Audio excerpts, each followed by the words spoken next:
Bonjour à tous, c'est Maclay, on se retrouve pour ce tutoriel Fimo d'un petit tac Koinobori. Alors un Koinobori, ça veut dire banderole de carpe. Alors ça vient du Japon, c'est une tradition. Au mois d'avril et mai, ce sont ces banderoles qui sont hissées sur le toit des maisons et qui vont célébrer le jour des enfants. Et il y a même un emoji Koinobori. Et du coup, au Japon, il y a un set de Tsum Tsum avec Tic Tac, Mickey et Donald, je crois, en Koinobori avec des couleurs différentes. Alors moi d'habitude j'aime bien faire tic, mais là j'ai fait tac parce que les couleurs étaient beaucoup plus sympas et j'ai voulu rester dans leurs couleurs respectives. Et pendant ce temps-là, il y a mon tuto qui avance. Alors que vous dire, j'ai pris une couleur un peu plus claire pour tac.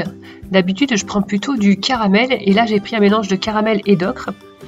Je prends caramel en général pour tac et chocolat pour tic, mais en fait c'est peut-être un petit peu trop foncé.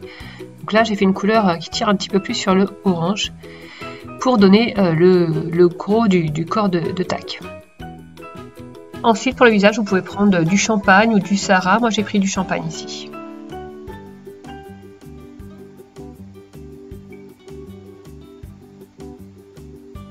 Donc tac, il est reconnaissable par ces petits traits là au niveau des yeux qui lui donnent un regard un petit peu plus endormi.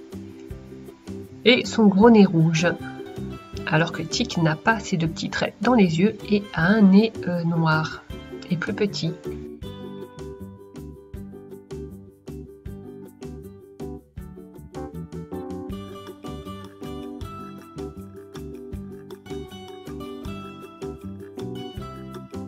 Voilà les petites oreilles avec un fond rose que je positionne et que je soude.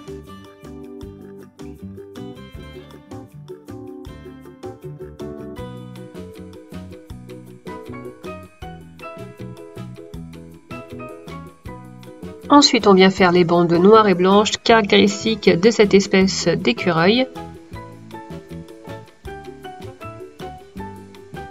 Et on vient la positionner juste derrière les oreilles.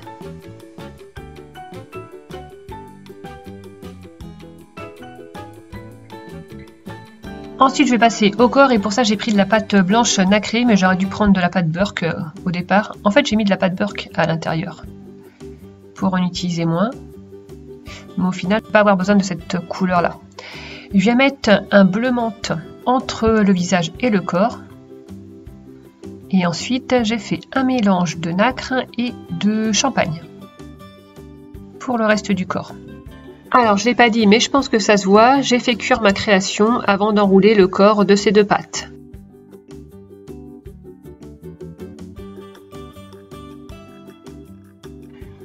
Ensuite, je vais devoir couper l'excédent et puis voilà, rabattre tous les bords, lisser, faire un travail sur mon plan pour enlever toutes ces démarcations.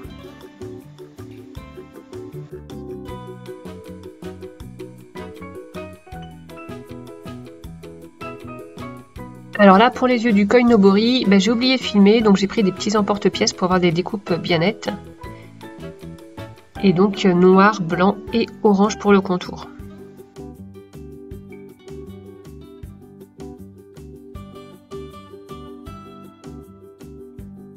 Nous voilà à la partie un petit peu difficile et longue, non pas difficile, longue je vais dire, du Koinobori, c'est-à-dire toutes les écailles. Donc à l'emporte-pièce, j'ai fait des petits ronds blancs et bleu menthe.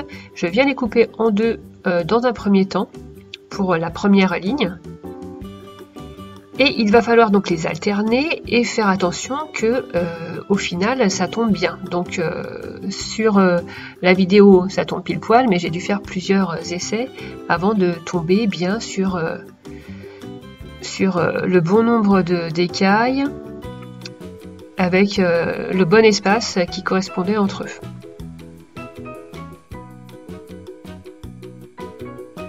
Voilà, je ne sais pas si vous avez bien compris, mais en fait il faut bien que ça s'alterne, bleu, blanc, voilà, jusqu'au bout et sans irrégularité. Ensuite on va passer à la deuxième ligne, donc là j'ai pris un bleu un peu plus classique, un bleu de chez Cernit et le bleu Caraïbe. Et là il va falloir faire deux encoches pour que ça rentre comme ça entre les deux précédents. Et on alterne toujours avec du blanc, Donc bleu, blanc, etc. Et normalement, si ça allait bien pour la première ligne, ça devrait le faire aussi pour la seconde.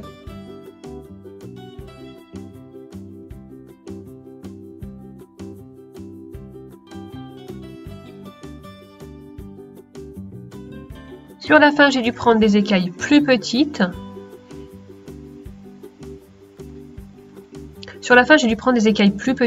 Pour que ça rentre. Ensuite, je passe à la queue. J'ai pris donc ce bleu un petit peu menthe.